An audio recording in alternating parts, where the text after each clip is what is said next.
Assalamualaikum warahmatullahi wabarakatuh. Salam sejahtera untuk kita semua bosku. Salam NKRI, salam merah putih. Kenapa KPK nggak berani menyentuh Pak Mulyono? Sedangkan katanya nih nama Pak Mulyono sering disebut-sebut dalam pengadilan-pengadilan terkait kasus korupsi. Tapi kenapa KPK nggak bergerak periksa Pak Mulyono? Nah, giliran rakyat ingin mengadili Pak Mulyono, kenapa KPK terkesan menghalangi tuntutan tersebut? What happened? Jadi wajar memang ketika rakyat itu mengatakan bahwa KPK itu adalah titipan Pak Mulyono. Terus peran pemerintah Prabowo Gibran di mana? Kenapa itu tidak dievaluasi?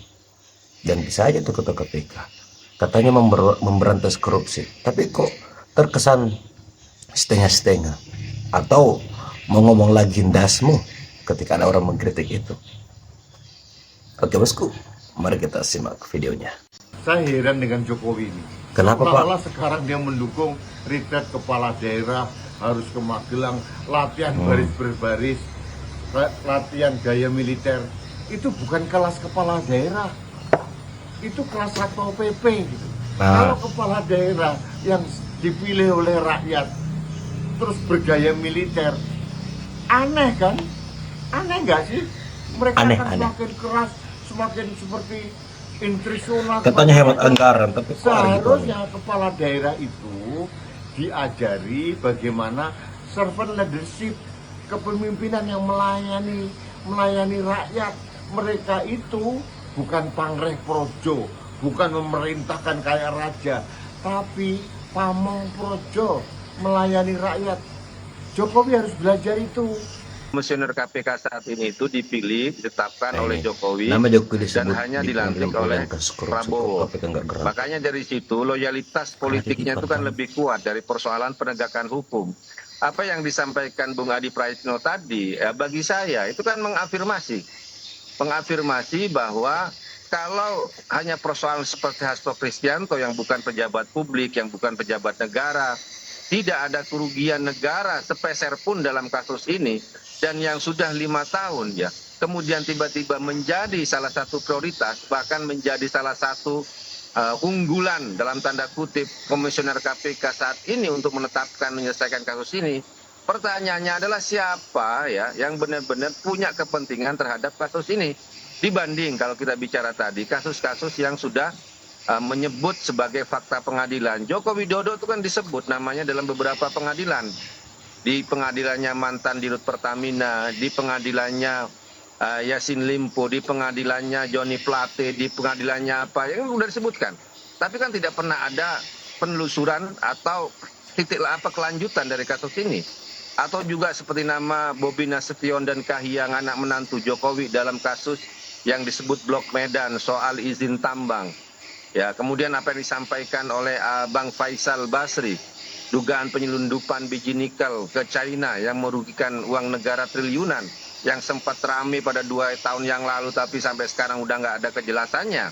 Ya, kemudian juga laporan dari Ubaidillah Badrun terkait dengan dugaan polusi korupsinya anak-anak Jokowi yaitu Gibran dan Kaisang, kan tidak pernah publik mendengar kasus private jet dan sebagainya.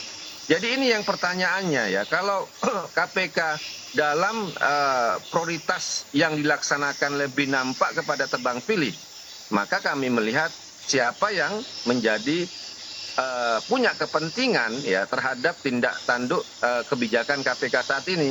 Terkait juga misalnya beberapa elit ya, elit-elit politik yang sudah katakanlah disebut namanya atau kasusnya mulai masuk dalam penyidikan atau apapun lah ya. Dan ini nggak pernah diselesaikan. Persoalannya adalah mereka saat ini memang lebih dekat kepada kekuasaan. Jadi kami melihat bahwa KPK saat ini lebih banyak menjadi alat politik kekuasaan. KPK nggak pengertian. Kasus korupsi Jokowi mau pertanyakan bagaimana? KPK halangi pengaduan masyarakat. Bicara soal hukum. Kasus Jokowi 72 miliar kita laporin. Sampai hari ini nggak ada jalan. Lu bicara soal apa? Silakan apa? Kenapa ketika kasus-kasus lawan politik lo tangkep-tangkepin? Bilang sama Humas, bilang sama ketua KPK. Jangan bicara soal kesamaan lo. Ini sekarang kan mau kerja berdasarkan kesamaan. Bukan, kita kan di lobi. Kalau masuk kita tahu 3 orang. Iya, Pak. Kenapa masalahnya nggak boleh masuk ke lobi? Ini juga punya rakyat, ini milik rakyat KPK ini. Iya, kenapa? Dia sampai dalam, oke kita percaya. Tapi sampai situ kenapa nggak bisa masuk? Atas dasar apa? Karena kita menuntut Jokowi. Masalah usaha hari ini. Ada keberpihakan KPK. Sampai situ doang. Dengan kasus-kasus Jokowi gitu. Jadi apa? Iya, cuma 3 orang. 3 orang apa? Kita biasa sampai situ ke dalam 3 orang nggak boleh. Udah koordinasi dengan Koordinasi apa? Kenapa ketika ada hal macam aksi hari ini lo bicara soal 3 orang? Soal 3 orang, soal aksi. Oh kemarin kita masuk ke dalam. Kemarin kita ada orang. Waktu itu Ubed kemarin. Kemarin kita libat. Kalau kamu bicara soal 3 orang sampai hari di tempat ini, kami tunggu besok-besok. Semua harus sampai di sini 3 orang. Tidak ada yang boleh masuk ke dalam, oke? Semua 3 orang. Artinya kemarin Ubed berapa orang masuk? yang kemarin Kemarin Ubed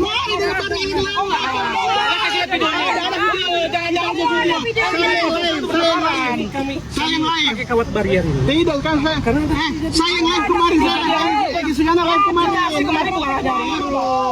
Ya. Bisa kali datang sama ini di sini. Bapak ini tahu yang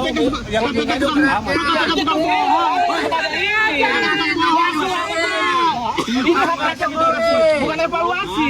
Ini keberpihakan KPK terhadap kasus Jokowi. Ya betul. Kalau memang ini jangan Jokowi ini, jangan Jokowi ini. Bicara kalau mau yang menyuruh Anda. Jangan jadi jongos Jokowi. Saya yang Jokowi.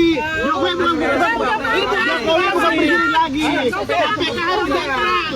Kan biasa aturannya masuk ke dalam Independen. Iya kan? KPK jangan jadi jongos Jokowi. Agar Jokowi.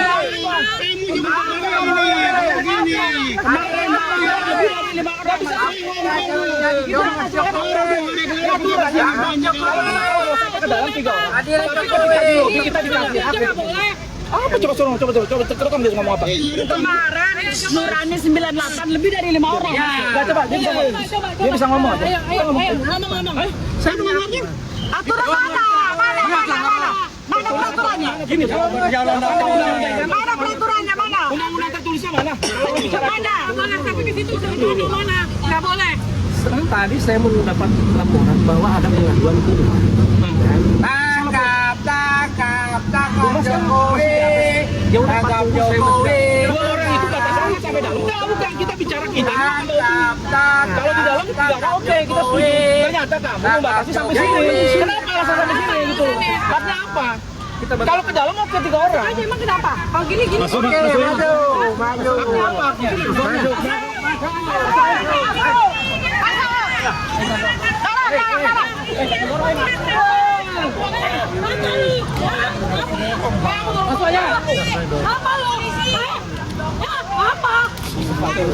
Masa perempuan kalian dorong?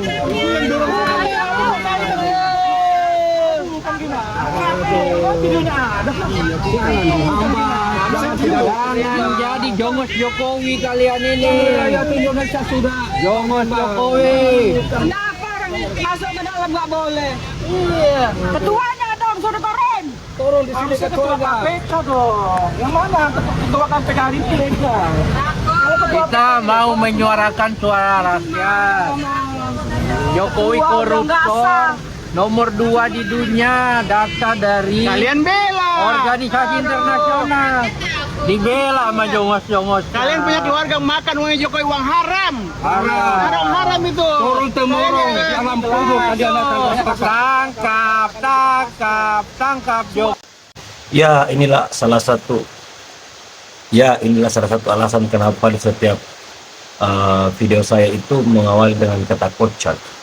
Karena memang kalau kita melihat sekarang memang negeri kita ini lucu dengan para pemimpin-pemimpin yang hanya bisa mengumbar janji. Rakyat menderita dibiarkan begitu saja, sedang mereka para tikus-tikus berdasi dibiarkan berkeliaran tanpa diadili, tanpa ditangkap. Akhirnya apa? Uang negara diperas habis, rakyat membayar pajak sampai keringat darah mencari uang untuk membayar pajak. Tapi apa yang dilakukan? Apa balasannya? Penegak hukum kayak gini, miring-miring. Ya sudahlah, memang negeri ini lucu guys. Tanggapan kalian di kolom komentar. Assalamualaikum warahmatullahi wabarakatuh.